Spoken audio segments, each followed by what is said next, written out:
দিন পার, শেখ শাহজাহান বেতাজ বাদশাহ সন্দেশখালী। শেখ শাহজাহান কোথায় কোথায় উধাও হয়ে গেলেন, যে প্রশ্ন বারবার সামনে আসছে।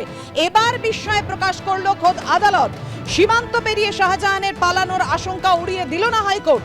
শাহজাহানের মতো একজন পরিচিত রাজনৈতিক নেতার খোঁজই নেই পুলিশের কাছে। এখনো অধরা শাহজাহান, পুলিশের কাছে কোনো হদিশই নেই। এটাই বিস্ময়ের। সীমান্ত পেরিয়ে অবৈধভাবে প্রতিবেশী দেশে পালিয়ে গেছে শাহজাহান, এমন অনুমান খারিজ করা যাচ্ছে না। নৈরাজ্যকে প্রতিষ্ঠা করা নয়, রাজ্যের উচিত আইনের শাসন প্রতিষ্ঠা করা। সন্দেশখালী কাণ্ডে সিট তদন্তের নির্দেশ দিয়ে জানালো হাইকোর্ট। বাড়িতেই ছিল শেখ শাহজাহান, ফোন ট্র্যাকও করেছিল ইডি। শেখ শাহজাহান বাড়িতেই ছিল, কিন্তু পুলিশ মাথা ঘামায়নি। অভিযুক্তরা একজনের মাথা ফাটালো, কিন্তু খুনের চেষ্টার মামলাই হলো না। ডাকাতি, ধারালো অস্ত্রের আঘাতের মতো বিষয়ের উল্লেখই থাকলো না এফআইআরে। পুলিশের শতপ্রণোদিত এফআইআর আইনে উপযুক্ত ধারা অনুযায়ী হয়নি, বরং পুলিশের এফআইআরে বিষয়টি লঘু করে দেখানো হয়েছে। সন্দেশখালী কাণ্ডে সিট তদন্তের নির্দেশ দিয়ে জানালো আজকে হাইকোর্ট। বিস্ময় প্রকাশ করলো শেখ শাহজাহান কোথায়, কেন হদিশ পাওয়া যাচ্ছে না শেখ শাহজাহানের।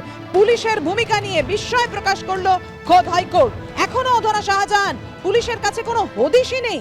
সীমান্ত পেরিয়ে অবৈধভাবে প্রতিবেশী দেশে পালিয়ে গেছে শাহজাহান, এমন অনুমান খারিজ করা যাচ্ছে না।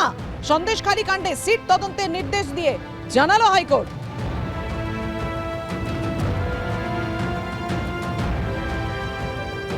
সন্দেশখালী কাণ্ডের 13 দিন পার, এখনো পর্যন্ত কোনো খোঁজ নেই সন্দেশখালীর বেতাজ বাদশাহ। সন্দেশখালীর বেতাজ বাদশাহ শেখ শাহজাহানের বাড়িতে তল্লাশিতে গিয়ে একের পর এক যে ঘটনা ঘটে, সেই দিন আপনারা দেখেছেন ইডির আধিকারিকরা যাদের ওপর হামলা হয়, রক্তাক্ত হতে হয় ইডির আধিকারিককে।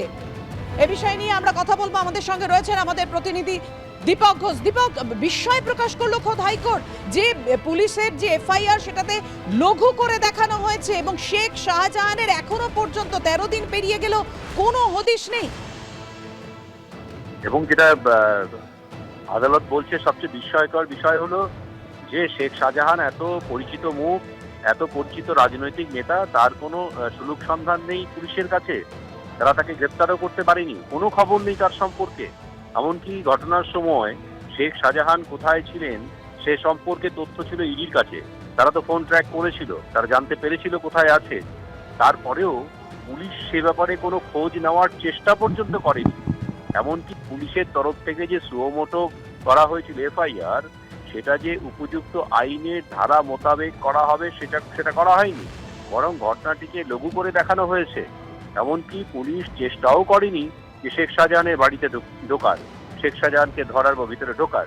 তার জন্য দরজা খোলার জন্য যে প্রয়োজনীয় অনুমতি নিতে হয়, সে অনুমতির জন্যও তার দরখাস্ত আবেদন করেনি পুলিশ। সুতরাং পুলিশের ভূমিকা, বিশেষ করে নেজর থানার পুলিশের ভূমিকা নিয়ে একাধিক প্রশ্ন তোলা হয়েছে। পুলিশের ভূমিকা নিয়ে প্রশ্ন তোলা, সন্দেহ প্রকাশ করা হয়েছে এবং বলা হয়েছে এই তদন্তে কোনোভাবে যেন নেজর থানার পুলিশ, থানা কিংবা তার আউটপোস্টের কোনো কর্মী এই তদন্তে যেন না থাকে। যিনি বর্তমানে তদন্ত করছেন তাকে সমস্ত কাগজপত্র এনে দিয়ে সিটের হাতে তুলে দিতে হবে এবং এখান থেকে তাদেরকে সরে যেতে হবে তদন্ত থেকে, এবং নেজর থানার কোনো পুলিশ কর্মীকে এর সঙ্গে যুক্ত করা যাবে না।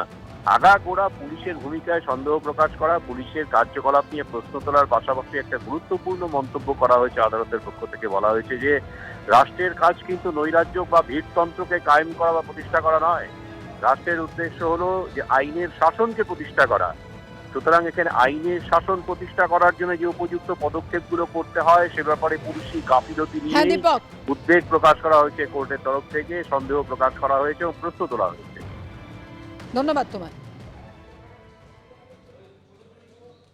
এই মুহূর্তে আমাদের সঙ্গে টেলিফোনে রয়েছেন প্রাক্তন পুলিশ কর্তা সলিল ভট্টাচার্য। সলিল, আপনি শুনলেন যে 13 দিন পার হয়ে গিয়েছে, শেখ শাহজাহানের কোনো খোঁজ নেই, এবং তাই নিয়ে বিস্ময় প্রকাশ করেছে কলকাতা হাইকোর্ট। মাননীয় বিচারপতি রাজ্য পুলিশের ভূমিকা নিয়ে ক্ষোভ প্রকাশ করেছেন, এবং রাজ্যের নৈরাজ্যকে প্রতিষ্ঠা করা নয়, আইনের শাসন প্রতিষ্ঠা করাই উদ্দেশ্য হওয়া উচিত রাজ্যের। দেখো, এটা যে এখন যে শাসকের আইন চলছে এটা তো পরিস্ফুট। গত 1 বছর 1.5 বছর ধরে তো সমানে সংবাদ মাধ্যম বলো, সাধারণ রাজ্যবাসী সবাই প্রত্যক্ষ করছে। এবার এলো শাহজাহানের কথা। শাহজাহান দেখো, মানে ও ওই অঞ্চলেই এখনো আছে। আবার একই সঙ্গে বলা যায় যে ও সীমান্ত পেরিয়ে চলে গেছে কিনা বাই দিস টাইম এই এই এই এই এই অ্যাপ্রিহেনশনটাও কিন্তু রুল আউট করা যাচ্ছে না। এটা কিন্তু মাননীয় বিচারপতি বারবার বলছেন, তার জন্য সিটও গঠন করা হয়েছে। এবং সিট কতটা কি কাজ করতে পারবে, যদি রাজ্য সরকার সহায়তা তো করবেই না, সাহায্যও করবে না, উপরন্তু ওর পালিয়ে যাওয়াটাকে অ্যাক্সিলারেট করবে, ত্বরান্বিত করবে বলে আমার বিশ্বাস।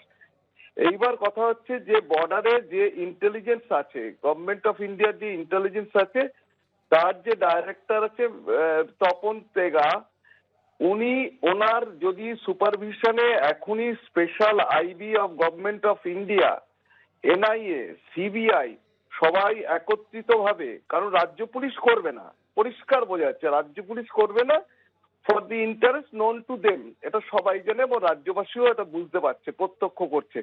সুতরাং শাহজাহানের অ্যাপ্রিহেনশনটা কিন্তু অ্যাবসলিউটলি নেসেসারি এই মুহূর্তে। আর শাহজাহানকে যদি না ধরতে পারে তাহলে কিন্তু ওখানে কিন্তু দিনের পর দিন সিচুয়েশন হ্যাঁ, আরো সুরেন্দ্র। ডিটোরিওরেট করবে বলে আমার মনে হয়। এবং আমি তোমাকে যেটা বলতে চাইছি পাপিয়া, সেটা হচ্ছে যে শাহজাহান হচ্ছে এই শাসক দলের সম্পদ এবং ওকে ইউটিলাইজ করা হয়, ওকে ইউজ করে ভোট লুট এবং রাজনীতিতে শাসকের আইনটাকে প্রতিষ্ঠিত করতে হবে। সমগ্র খালি বসিরহাট অঞ্চল নয়, সমগ্র উত্তর 24 পরগনা ওর দখলদারি চলবে। এবার একদমই সেই শেখ শাহজাহানকে কেন ধরা সম্ভব হচ্ছে না তাই নিয়ে বিস্ময় প্রকাশ করেছেন মাননীয় বিচারপতি। ধন্যবাদ আপনাকে।